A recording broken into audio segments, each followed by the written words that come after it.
教室规则：本教室需提前5分钟落座。早上睁开眼睛时，耳畔传来纷乱的警告：请所有学生在7点45分之前进入教学楼，否则你将会成为学校食堂的午餐。喇叭声震耳欲聋，其中的内容更是让我后背发凉。把学生做成午餐，什么意思？听着交杂不断的广播，我忍不住有些发愣，瞥了眼墙上，时钟已经指向了7点40分左右的位置，而我的身上正穿着蓝白色的校服。可我不是早就走出社会，工作了7、8年了吗？我将目光挪向窗外，对面果真立着一座高大的教学楼，带着一腔不解。我下楼去查看，慢慢靠近教学楼，身旁有着许多和我一样茫然的人。直到钟声响起的那一刻，我才小心翼翼地踏上楼梯。7点45分到了，我转头看去，那些尚未来得及踏入教学楼范围的人，全都化作一声巨响，噼里啪啦的齐齐爆开，一件件校服被扯得稀碎，飘扬在空中。看着一台台机器开始收集地上掉落的食材，本还残留着一丝睡意的我骤然清醒。这些学生真的成为了学校的午餐。刚踏进教学楼的走廊，第2轮广播声便当即响起：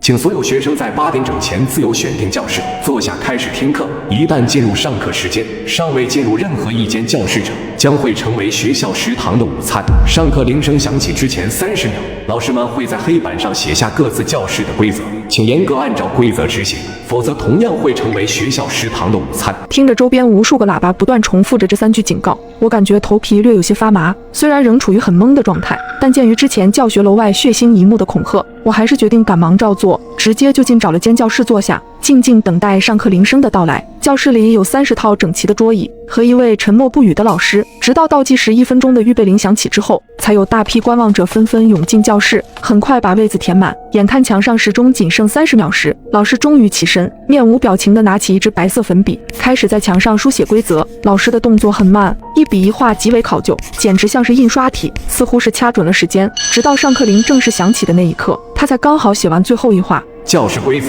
本教室需提前5分钟落座。规则一出，整个教室顿时陷入了一片慌乱，因为绝大多数人都是卡着最后1分钟进来的。或许是为了在死亡面前做最后的挣扎，一个肌肉壮硕的男人猛然站起身来，用力拍碎脆弱的木桌，狠狠地看向所有人：各位，为什么要听这什么破老师的规矩？跟他拼了！随后他便冲向老师，而此时的老师面无表情，只是静静地看着这一幕。果然在即将靠近老师的最后一刻，壮汉的身体突然变得僵直，无法动弹。教室里的大喇叭在滋滋声后开启：补充一条学生行为准则，试图进攻或伤害老师的学生将成为学校食堂的员工餐。喇叭声落后，传出了轻舔嘴唇的声音：我们喜欢这样健壮又躁动的食材。话音一落，壮汉竟直接开始爆裂。不只是他，教室里所有卡点进入的人都纷纷炸开，鲜血横飞，有几个幸存的女生忍不住撑着桌子干呕。我目瞪口呆地看着几台机器驶进教室，开始收拾残局，而台上的老师就像是没看到这一幕，仍在自顾自地镇定讲课。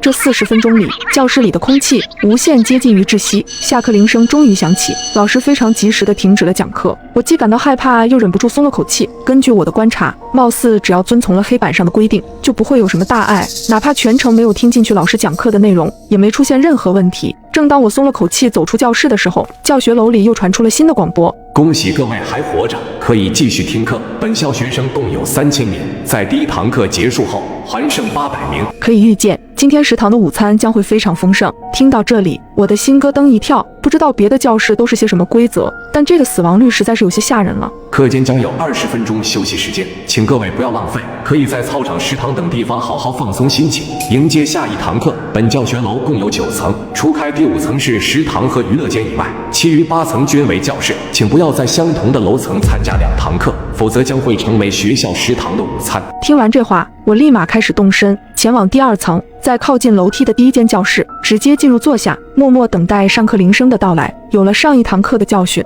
我不太敢卡着时间点落座，尽管知道每间教室都各有各的规则，但难免心有余悸。就这么煎熬地等待了足足10几分钟，终于等到预备铃声的响起。教室里的人越来越多，当然经过了第1轮的残酷淘汰，现在教室里不过坐了10来个人。最后30秒，老师在沉默中起身，拿出粉笔，开始在黑板上书写。所有人都屏住呼吸，看着老师的笔记：教室规则，本教室不需要。就在老师书写规则的时候，一道身影狼狈地挤进了教室，他仓促地钻进教室，险些摔了一跤。我递出一只手，总算让他扶住站稳，没有跌到地上。而此时，上课铃声刚好响起，老师黑板上的规则也终于写完。他松了口气的同时，冲着我微微一笑，看得出来，哪怕很慌张，但他还是保持着礼貌。可我转头看去，却发现老师书写的最后2个字竟是表情。教室规则：本教室不需要表情。本来准备还女孩一个微笑的我，顿时僵住了脸。随着一声恐怖的尖叫响起，我身旁的女孩竟直接被劈成了2半。我明白，哪怕我的肌肉已经忍不住颤抖，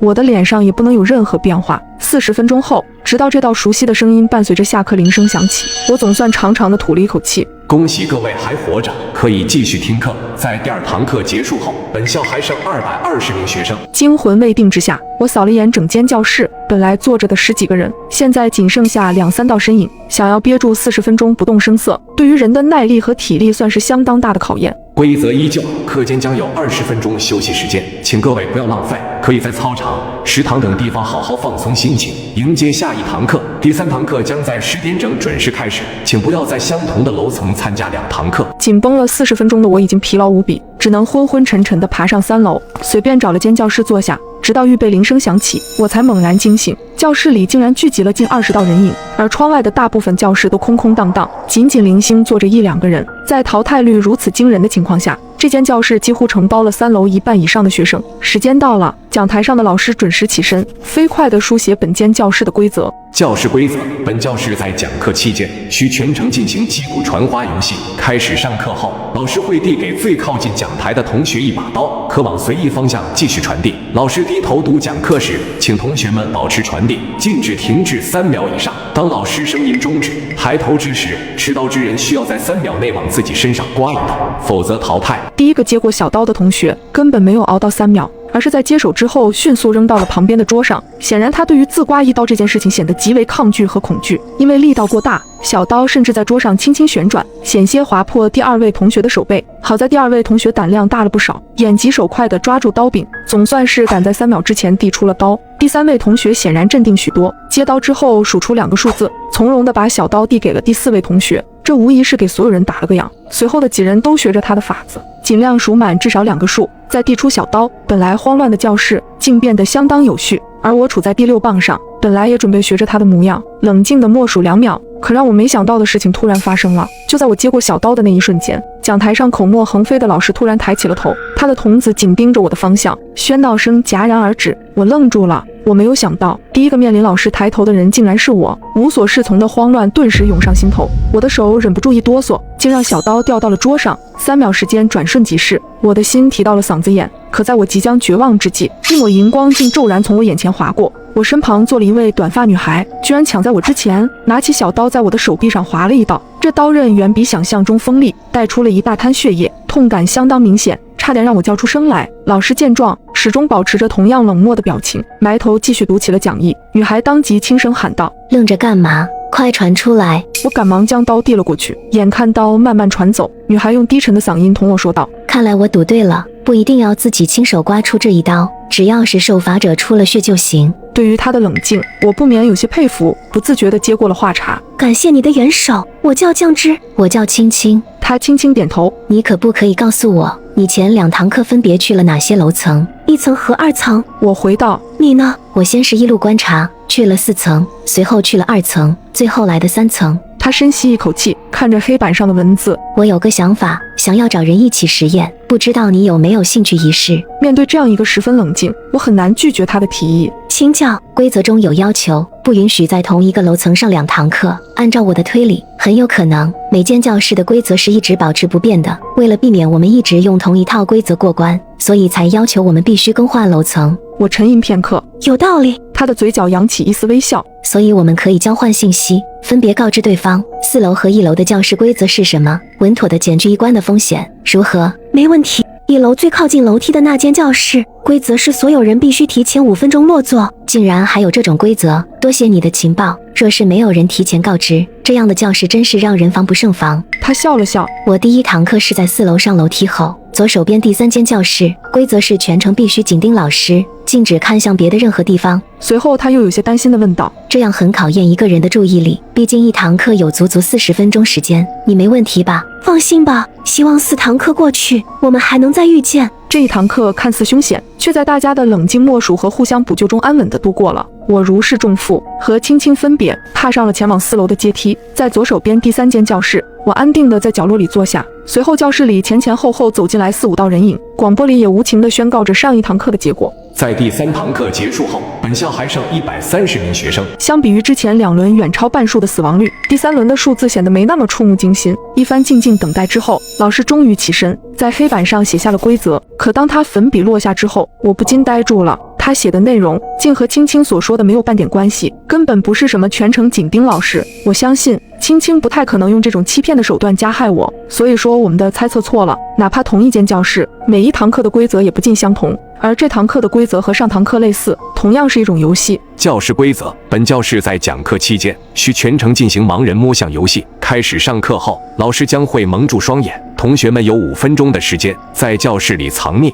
5分钟之后，蒙着眼睛的老师将在教室内摸索，被摸到的同学将被淘汰。请注意，本场游戏的范围圈定在教室以内，任何人踏出教室的范围都将被淘汰。待到上课铃声响起，老师顺势掏出一张黑色的手绢缠到了双眼上。我扫了眼前后门，发现这是唯一一次没有自动关上教室门的课堂。可以预想，如果有人为了逃避老师的摸索跨出那道门，将会直接变成4件的血肉。我观察了许久，实在没发现这教室里有什么地方好藏的，只好借着桌子翻到了立式空调的顶上。幸亏我算不上重，能勉强在上面站稳。随着5分钟倒计时结束，台上本来安静无比的老师突然凝出一道诡异的笑容，伸出双手。游戏开始后，我死死盯着讲台的方向，就讲台正下方就蹲着一个皮肤白嫩的少年。他不知是艺高人胆大，还是想要验证最危险的地方就是最安全的地方，竟直接躲在了离老师最近的地点。只可惜这位蒙眼的老师，他摸索的第一个地点正是自己的周边。少年终于忍耐不住，急忙滑出几步，想要逃窜，谁知老师竟提前拦住了他的去路。无奈之下，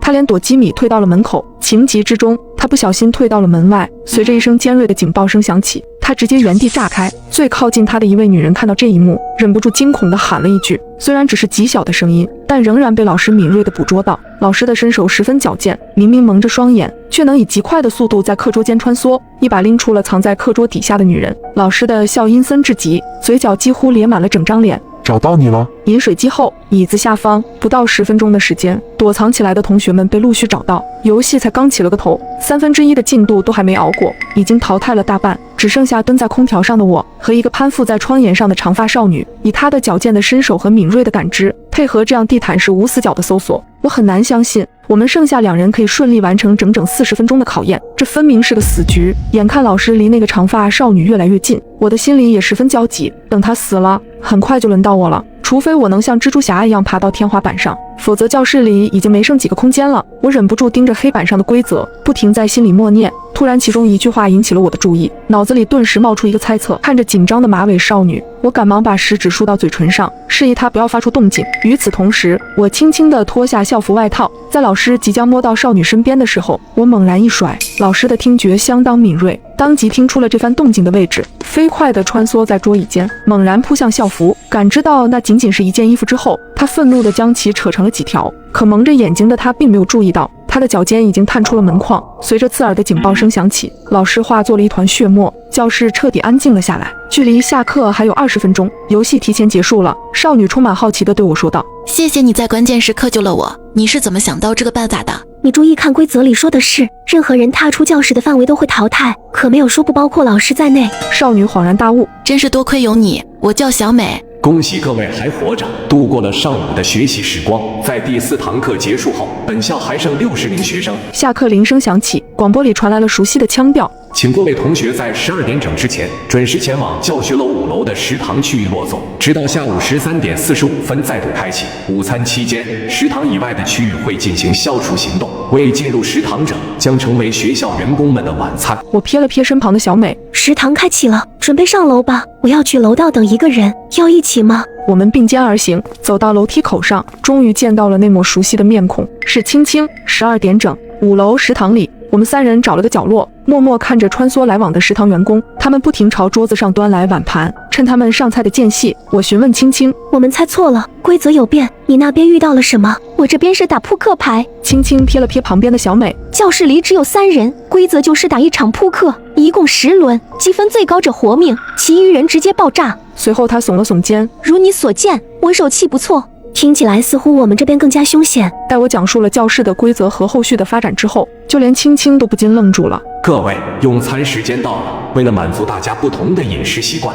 我们特意制作了3种不同的菜品。第一种是传统中餐，位于食堂东区；第二种是特制西餐，位于食堂西区，各种熟度的肉排；第3种是工业化熟食，位于食堂中区，是名副其实的午餐肉。一上午的课程过去，想必同学们都饿坏了吧？接下来的时间，请各位自便。喇叭声结束，我呆愣地看着我面前是东区所谓的肉丝炒肉丝，一股呕吐的不适感已经在喉咙和胃管之间徘徊。青青是我们中看起来最冷静的人，她先是看了看眉头皱紧的小美：“你吃吗？”“不吃不吃，我宁愿饿着。”随后她又看向了我：“开玩笑，这东西怎么可能吃得下口？”青青撇了撇嘴：“好吧，我也不愿意吃。”说完之后，她起身离开东区，走向了中区，拿了3捆午餐肉回来，给我们1人分了1捆。我纳闷地看着她：“不是说不愿意吃吗？当然不愿意吃，但是现在忍得住，不代表一直忍得住。下午还有4堂课呢，拿着它，虽然不一定用得着，但也是给自己留一线生机。活着受点恶心总比死了强。”听完这话，我和小美也不得不表示信服，赶紧把午餐肉揣进了兜里。而接下来的4堂课更加毛骨悚然。